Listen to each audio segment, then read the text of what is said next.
was asked to do a video on how to turn a regular scarf that you've woven into an infinity scarf.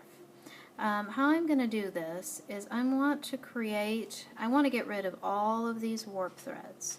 As you can see, I went ahead and made knots to tie for fringe a long time ago. I thought this would just remain a scarf. However, now I'm going to turn it into an infinity scarf for this video. Okay, I've taken the first 4 and I've tied the knots. What I'm going to do is I'm going to take the right thread and cross it over the left one.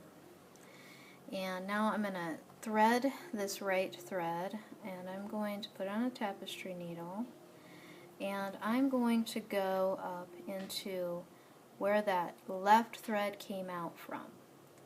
Okay, and I'm just going to go over and under, sew it back up into your weaving, and I'll show you what that'll do here.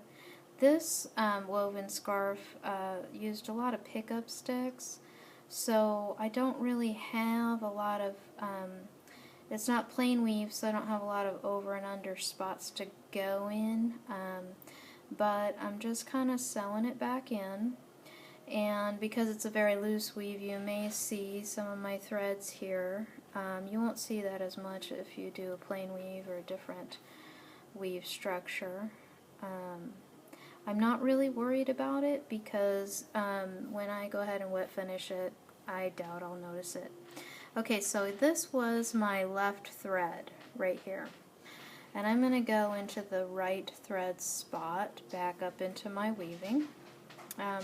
You can go ahead and sew these back up in your weaving as long as you go into the alternating slots.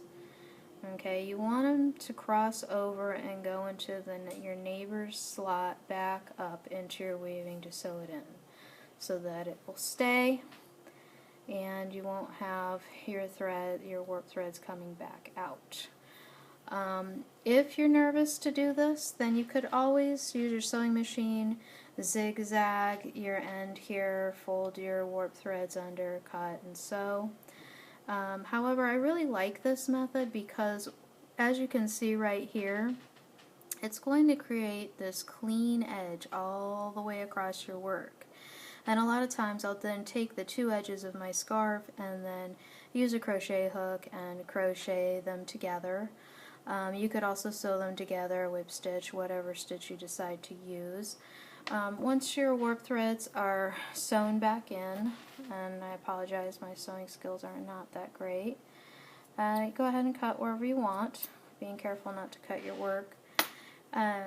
Okay, so here I am on these 2 again. I take the right one, cross it over the left. I'm going to go into the left spot with the right thread, and the right spot with the left thread going straight back up into my work to create a clean edge. When I get both sides done, I will come back and do a second video on how to attach both ends to make an infinity scarf. Thanks.